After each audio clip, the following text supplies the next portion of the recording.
मंगलम गाते मोगणी मंगलम कुंद कुंदाद्यो जैन धर्मोस्तु मंगलम सर्वमंगल मांगल्यम सर्वकल्याणकारकम प्रधानम सर्वधर्मानां जैनम जयतु शासनम जैनम जयतु शासनम। जय बोलो श्री अनंतानंद परम सिद्ध भगवान की, 1000 श्री चिंतामणि पार्श्वनाथ भगवान की, परम पूज्य आचार्य श्री आदिसागर जी महाराज की, परम पूज्य आचार्य श्री शांति सागर जी महाराज की, परम पूज्य प्रथम गणनियारिका रत्न श्री 105 विजयमती माता जी की, जैन धर्म की जिनवानी माता की जय। सर्पाधिराजा कमठारितो यै ध्यानस्थितस्यैव प्रणामितानै यस्योपसर्गं निर्वर्तयतं नमामि पार्श्वं महतादरेण नमामि पार्श्वं महतादरेण। बंधुओं, कल हमने बताया था कि जैन धर्म भी विश्व धर्म है, क्योंकि रत्नत्रय की उत्पत्ति वृद्धि फलोत्पत्ति इसी भाव में संभव है। केवल ज्ञान की ज्योति भी इसी भाव में अपने पुरुषार्थ से प्रकट हो सकती है।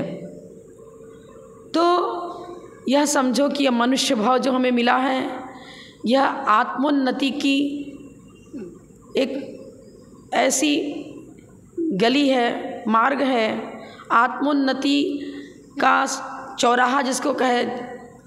हम सर्वांगीण विकास की प्राप्ति इस मनुष्य भाव में ही कर सकते हैं। हमें उच्च कुल मिला, जिन धर्म मिला, विवेक शक्ति भी मिली, इन सबको पाकर हमें वीतराग भगवान की भक्ति में लगना है। जिनेंद्र भक्ति रूपी गंगा में स्नान करके हम अनादिकालीन अपनी कर्म कालिमा को धोकर अपने जीवन को पवित्र से पवित्र बना सकते हैं। नर से नारायण बनने की क्षमता इस मनुष्य भाव में ही संभव है। नदी में यदि बाढ़ आ गई तो क्या होता है, मार्ग का जो कूड़ा कचरा हट जाता है, पानी के तीव्र वेग में वो कचरा हट जाता है और बीच का मार्ग स्वच्छ हो जाता है। ठीक इसी प्रकार से हमारे अंतस्थल में जब जिनेंद्र भक्ति रूपी आंधी चलती है, उसकी बाढ़ आती है, तो क्या होता है, कषाय रूपी कचरा, क्रोध मान माया लोभ राग द्वेष जो विकृतियां हैं वो हट जाती हैं और अंतः भूमि को वह जिनेंद्र भक्ति का वेग स्वच्छ और निर्मल बना देता है। अंतस्थल की भूमि को स्वच्छ और निर्मल बनाने के लिए प्रारंभिक भूमिका में हमें जिनेंद्र भक्ति ही चाहिए। जिनेंद्र भक्ति का मतलब ये नहीं कि हमने अष्टदव चढ़ा दिया, खूब सारे नारियल चढ़ा दिए, प्रतिदिन मंदिर जाने लग गए। अरे अंतरंग की विशुद्धि को भी देखना चाहिए। यदि वह जिनेंद्र भक्ति हमें जिन दर्शन से निज दर्शन करा रही है, आत्मस्वरूप में अवगाहन करने की क्षमता और कला हमें जिनेंद्र भक्ति से सीखनी है। और आत्मिक गुणों का प्रकाशन यदि जिनेंद्र भक्ति के माध्यम से हो रहा है तो उस भक्ति को ही हमारे आचार्यों ने षोडश कारण भावना में भी अरहत भक्ति के रूप में उसका उल्लेख किया है। तो जिनेंद्र भक्ति के द्वारा करना क्या है, लक्ष्य क्या बनाना है, अपने अंतस्थल में जो मिथ्यात्व कषाय प्रमाद आदि पनप रहा है, इन विकारों का विलय करना है। और देखो धीरे धीरे हवा चलती है तो मार्ग का कचरा नहीं हटता है। वेग, जिनेंद्र भक्ति का वेग मतलब एक वेग का मतलब एक लयता। जब जोरों की आंधी चलती है तो क्या होता है, मार्ग के कचरे हट जाते हैं।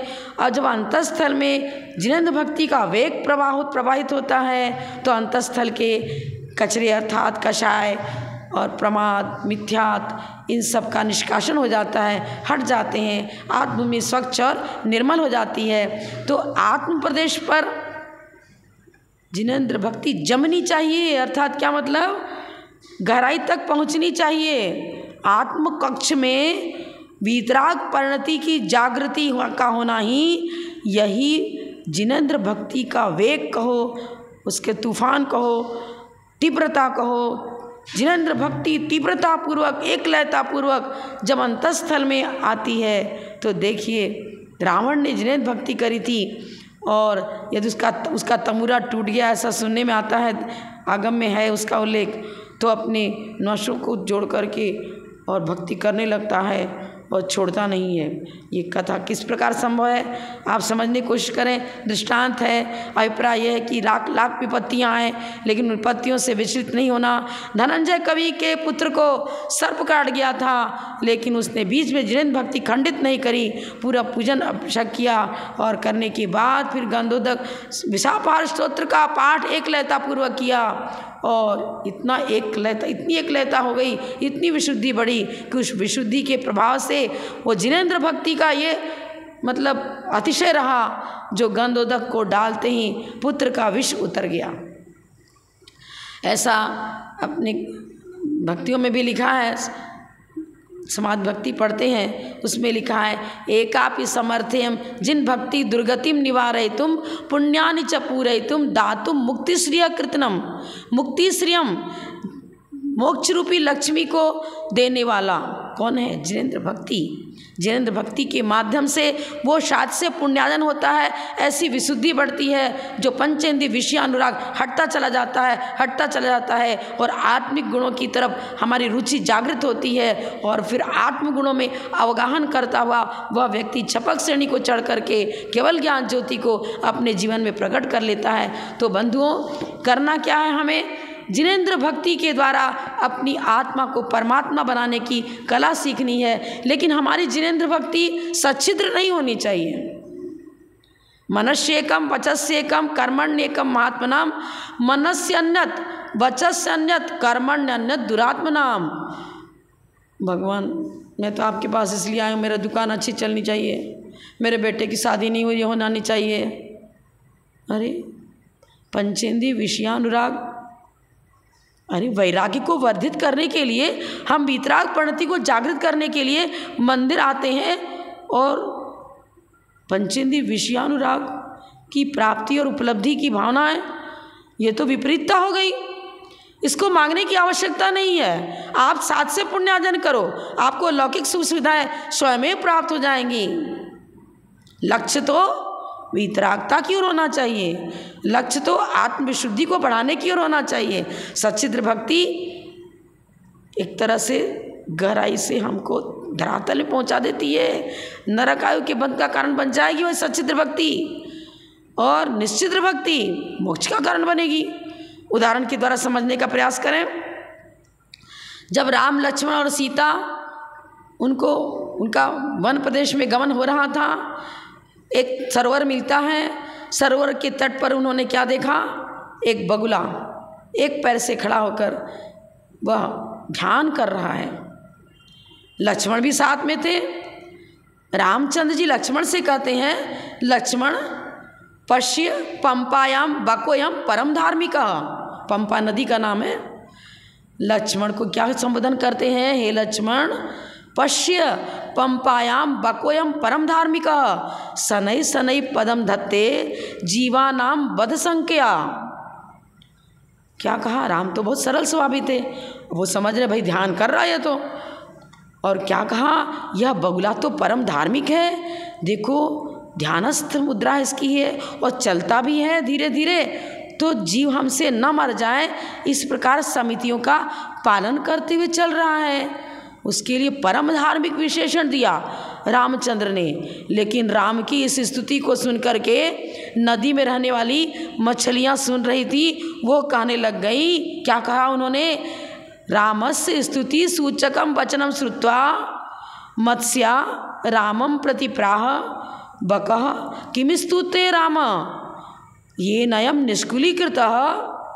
अरे हे राम, तुम कैसी स्तुति कर रहे हो उस बगुले की? इसकी पहचान आप नहीं कर पा रहे हो। बका किम स्तुते, अरे बगुले की स्तुति तुम्हारे द्वारा क्यों की जा रही है? तो गलत है। ये नयम निष्कुलीकृत, निरंतर ये मेरे वंश का नाश करता है, मार मार के हम लोगों का जीवन प्राण उच्छेद कर देता है, मारता है। ऐसे हिंसक जीव की आप कैसे स्तुति करते हो? अरे राम, तुम नहीं पहचान पाते इनकी अंतरंग की स्थिति को।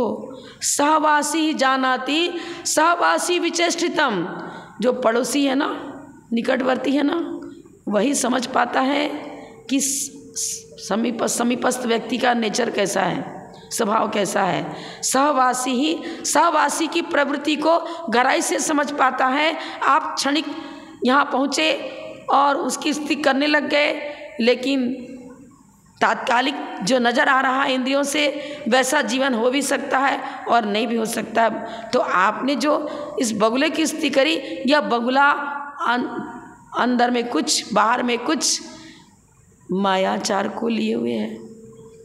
बाहर में अपने को धार्मिक दिखा रहा है, संत के रूप में अपना जीवन व्यतीत बता रहा है, और अंतरंग में कठोर प्रवृत्ति है, हिंसा करने की भावना तीव्रता को लिए हुए है।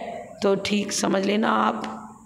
बहुत सारे धार्मिक ऐसे भी हैं जो नाम बड़ाई के लिए कीर्ति और प्रशंसा की चाह में पड़ करके शराब भी पीते हैं, जाकर मांस भी खा लिया करते हैं, लेकिन समाज के एक ज्येष्ठ वरिष्ठ धनाढ्य व्यक्ति है वो। तो अब कोई संघ आ गया, मुनिराज आ गए, महाराज तो सरल सो अभी भाई, जिसको अब पंचग्राण प्रतिष्ठा चल रही है, बोलियां चल रही हैं, अब नाम बढ़ाई के लिए उसने क्या करी, उस व्यक्ति ने भी बोली ले ली और सौधर्मिंद्र बन गया। पर वो सौधर्मिंद्र जैसा उसके परिणाम वैसे नहीं हैं। सौधर्मिंद्र एक भावावतारी अपनी परिणामों की विशुद्धि पूर्वक बना है। वह सौधर्मिंद्र निरंतर जिनेन्द्र के सामने प्रार्थना करता है, जल्दी से जल्दी मुझे मनुष्य भाव मिले और मैं मुनि बन करके कठोर तपस्या करूं। वीतराग परिणति अंतरंग में प्रवाहित हो रही है, लेकिन देवपर्याय मिली, वहाँ संयम धारण कर नहीं पाते। भगवान जल्दी इसकी आयु पूरी हो तो नहीं सकती, जितनी आयु मिली उतनी होनी ही है, लेकिन भावना बहता है अहर्निश, कब मनुष्य भाव मिले, कब मैं मुनि बन करके तपस्या करूं और कब मैं स्थायी मोक्ष लक्ष्मी को प्राप्त करूं, इस भावना के बल से।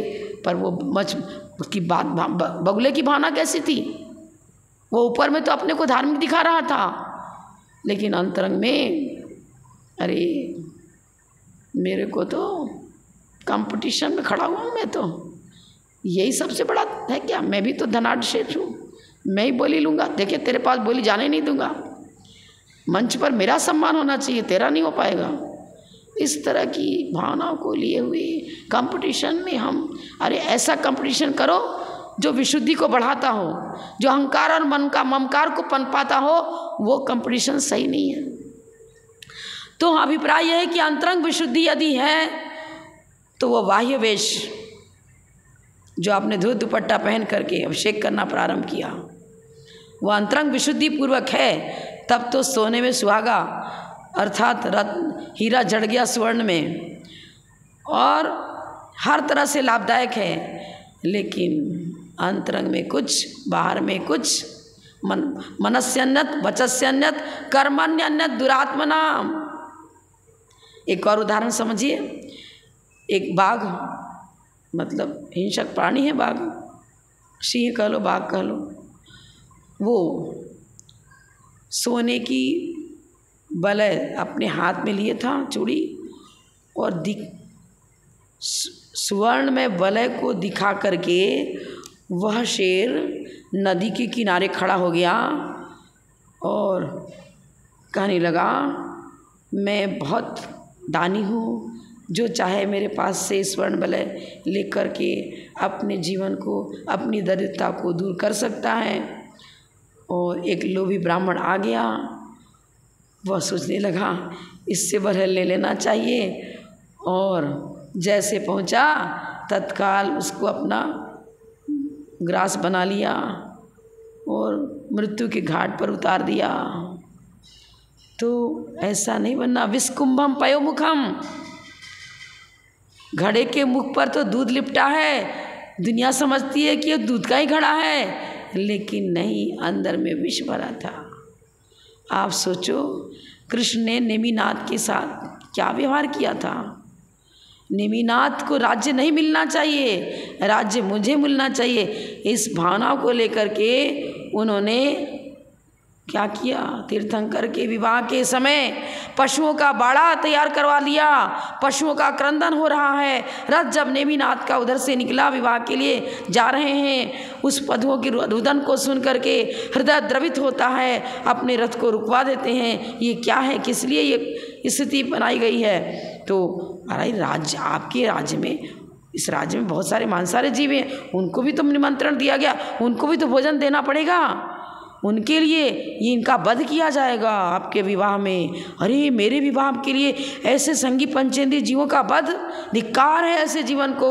विरक्त हो जाते हैं और बाड़ा को, सारे पशुओं को मुक्ति दिलाते हैं, बंधन से छुड़ा देते हैं और स्वयं गिरनार पर जाकर कठोर तपस्या किया, दिगंबर दीक्षा धारण करके केवल जान ज्योति को प्रकट कर लेते हैं। बंधुओं, हिंसा से बचो, अहिंसा ही परम धर्म है। नेमिनाथ के द्वारा इस दृश्य को सुनकर, माने उनके जीवन के इस परिचय को सुन करके हमें भी यही करना है। कितनी भी कठिनाइयाँ आए, हम धर्म के नाम पर तो कम से कम हिंसा न करें, और हिंसा से तो बचना ही है। पंचेंद्रिय विषयानुराग, वो विवाह तो एक स्पर्शन इंद्रिय के विषय को लेकर के ही है। तो उन्होंने कहा इंद्रिय जय करना है हमें भी, कभी चाहे शेड्यूल कास्ट वाला मिल जाए, जय तो जय नहीं, लेकिन लव मैरिज हो गया, विवाह शेड्यूल कास्ट की लड़की के साथ हो गया है तो जय नहीं, और कर लिया किसी नीच गोत्र वाले के साथ विवाह, अंतर जाति वालों के साथ विवाह कर लिया, कुल की मर्यादा को भी खो देते हैं, धर्म के नाम पर कुल को कलंकित करते हैं, तो कहलाते हैं जैन। हम जैन धर्मावलंबी हैं, हम वीतराग भगवान की पूजा करते हैं, पर आचरण में क्या कर रहे हो? विवाह के समय नहीं सोचा किससे विवाह करना योग्य है, किससे विवाह करना अयोग्य है। जीवन को परिष्कृत करो, चिंतन को विशुद्ध बनाओ, मर्यादाओं का पालन करो, इंद्रिय जय करो, कसायों का जय करो, यही जिनेंद्र भक्ति सच्ची है। और इसी लक्ष्य को पाने के लिए तो मंदिर में जाते हैं, लेकिन वो लक्ष्य ही पूरा नहीं हुआ तो आचार्य क्या लिखते हैं? अंधादे महानंदो विषयांधी कृते क्षण चक्षुषांधो न जानाति विषयांधो न केनचित्। सबसे बड़ा अंधा इस दुनिया में कौन है? जो विषयांध है, विषयों का लंपटी है। पंचेंद्रिय विषयानुराग के पीछे क्या होता है? पुत्र माता की हत्या कर दे रहा है, पत्नी पति की हत्या कर दे रही है, पति पत्नी को मार डाल रहा है। लौकिक न्यूज़ में क्या नहीं सुनते हो, आप सब सुन रहे हो, जान रहे हो। और भव को बिगाड़ लेते हैं। जब नरक आयु में का बंद हो जाता है इन कार्यों से, तब अब नरक में जब मार पड़ती है तब समझ में आता है कि पाप क्या होता है। मर्यादाओं के उल्लंघन से हमारा जीवन कितना बिगड़ता है, तब समझ में आता है। लेकिन जो नेत्र इंद्रिय जिसके पास नहीं है, द्रव्य इंद्रिय से मतलब चक्षु इंद्रिय नहीं है, लेकिन विवेक है उसके पास में, मर्यादाओं का पालन करता है, धर्मनिष्ठ है, भावनाएं अच्छी हैं, तो आचार्य क्या लिखते हैं? अरे तो मात्र नेत्र इंद्रिय से अंधा है, पर जो विषयांध है वो तो पूरी तरह अंधा है, क्योंकि उसने अपने मोक्ष मार्ग को बिगाड़ दिया। नेत्र से नहीं दिखता है, वह व्यक्ति सात्विक प्रवृत्ति का है, खान पान अच्छा है, रहन सहन वेशभूषा उसकी सात्विक है, किसी जीव के प्रति क्रूरता कटुता नहीं है, तो वह मोक्ष मार्गी है। रत्नत्रय को प्रकट, मतलब आप क्या क्या नेत्र से नहीं दिखता है तो समदर्शन तो प्राप्त कर ही सकता है ना, ठीक है, दीक्षा नहीं ले सकता, लेकिन मोक्ष मार्ग उसका बंद नहीं हुआ। परिणामों की विशुद्धि बढ़ा सकता है वो व्यक्ति। कुटिलता ही खतरनाक है। आपको मालूम है, ग्रंथों में आता है, यशोधर राजा की रानी अमृता थी, वो क्या घोड़े की लीद साफ करने वाले एक कुबड़े पर मोहित हो गई थी। बताओ, राज रानी, सारी सुविधाएं, ऐशो आराम का जीवन, भोगों की सामग्री की कोई कमी नहीं, सुखी जीवन, फिर भी पंचेंद्रिय विषयानुराग, घोड़े की लीद साफ करने वाला वर्कर्स, अभी कुबड़ा, उस पर मोहित हो गई और अर्धरात्रि को छिप करके प्रतिदिन उसके पास जाने भी लग गई। राजा को जब यह रहस्य मालूम हुआ, उससे वैराग्य हो गया। उसने निश्चय ले लिया, प्रातःकाल होते ही मैं तो दीक्षा लूँगा।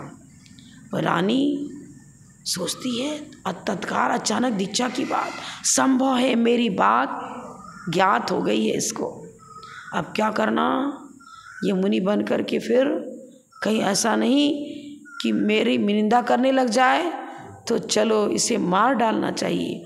और मीठे मीठे वचन बोल करके वो पति को पर झूठा प्रेम दिखाने लग गई और कहने लगी एक दिन मेरे हाथ का भोजन कर लो, फिर भले ही तुम दीक्षित हो जाना, मेरी एक दिन के लिए बात मान लो। सोचता है चलो इतने दिन जीवन इसके साथ व्यतीत किया, कहती एक दिन भोजन कर लो तो कोई तकलीफ़ नहीं, कर लूँगा। और क्या करती है, विष मिला देती है और हालाल विष मिला करके वो भोजन पतिदेव को करा करके उनकी हत्या कर देती है और कुबड़े के साथ मैंने संबंध कर लिया। क्या हुआ, ये सब जीवन गहरे में गड्ढे में गिराने वाला है। पुण्य को बेच रही है, पाप का संचय कर रही है, दुर्गति को प्राप्त हुई और घोर दुखों को सहन किया। तो सचिद्र भक्ति किसको कहेंगे? अंतरंग में कुछ विषयानुराग तो तेजी से बढ़ रहा है और ऊपर में मंदिर में जाकर के जम जरा मृत्यु विनाशनाय जलम निरुपामिति स्वाहा बोल रहे हैं, संसार ताप विनाशनाय चंद्रम निरुपामिति स्वाहा बोल रहे हैं, सौधर्म इंद्र बन करके उपस्थित हुए हैं। तो क्या यह भक्ति सही भक्ति है? क्या बताया? जिन दर्शन से निज दर्शन होना, दर्पण के सामने दर्पण को देखने के लिए नहीं जाते, अपनी काली चेहरे पर कहाँ लगी है उसको मिटाने के लिए जाते हैं। वो वीतराग जिन बिंब भी एक ऐसा दर्पण है जो अंतः कक्ष की भूमिका का उजागर करता है, और उजागर ही नहीं करता, वो वीतराग छवि उतनी विशुद्धि को जन्म देती है जो विरक्ति होती है, भोगों से वैराग्य और अंतः कक्ष में प्रवेश, आत्मिक गुणों में अवगाहन, आत्मिक गुणों में डुबकी लगाना सीखता है वह भक्त। यदि ये सीखने को नहीं मिला तो फिर क्या है फायदा?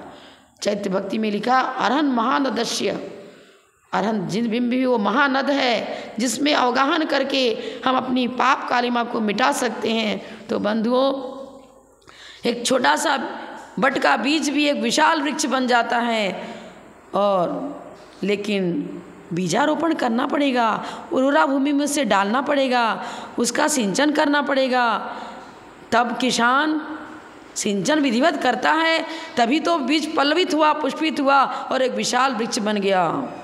तो और भी देखो, आप डब्बे में चना रखा है, तो क्या 1 किलो चना डिब्बे में रखा था वो 10 किलो अपने आप डिब्बे में रखा बन जाएगा? क्या नहीं बन सकता।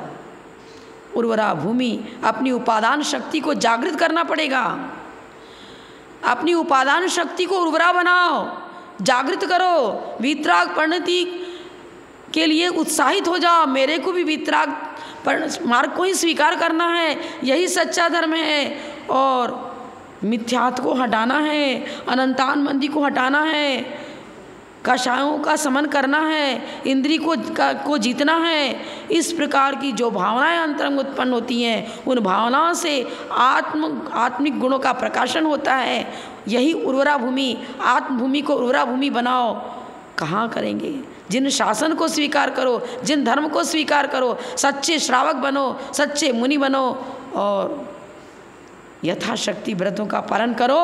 जितनी शक्ति उतना संयम की रूपरेखा को हम अपने जीवन में डाल सकते हैं। पंचम काल इतना कोई बाधक नहीं है। ठीक है, चपक श्रेणी नहीं चढ़ सकते, श्रेणी आरोहण नहीं कर सकते, लेकिन छठे गुण स्थान की भूमिका और सातवें का निरस्य स्थान जो है वहाँ तक हमारी पहुँच हो सकती है। वहाँ तक का भी प्रयास कर लिया, आपकी अंतः कक्ष की विशुद्धि इतनी बढ़ जाती है कि वह निकट भाव में यदि देव पर्याय में गया तो वहाँ से आकर के फिर मनुष्य बन करके और केवल ज्ञान ज्योति को प्रकट कर सकता है। तो जिनेंद्र भक्ति करो, जैन धर्म ही विश्व धर्म है। ये जिनेंद्र भगवान की अर्चना और पूजा हाँ क्या करती है, नर को नारायण, नारायण का मतलब भगवान बना देती है, जहाँ पर कि फिर वापस दुख आता ही नहीं। अरहंत अवस्था की प्राप्ति, सिद्ध अवस्था की प्राप्ति, स्थायी सुख, स्थायी रूप से अपने जीवन को सुख शांति में बनाने के लिए का उपाय है। जिन शासन को स्वीकार करना, जिन शासन के अनुसार अपनी चर्या बनाना, तो ऐसा करोगे तो क्या होगा, स्थायी सुख संपत्ति को हम प्राप्त कर लेते हैं। इसलिए बताया है कि जैन धर्म भी विश्व धर्म है, प्राणी मात्र का हितकारी है, प्राणी मात्र का कल्याणकारी है। तो इतना ही कहकर मैं विराम लेती हूँ। जय बोलो चिंतामणि पार्श्वनाथ भगवान की जय, 24 तीर्थंकरों की जय, अरहंतों की जय, आचार्य परमेष्ठी की जय, परम पूज्य प्रथम गणनीयारिका रत्न श्री 105 विजयमती माता जी की जय।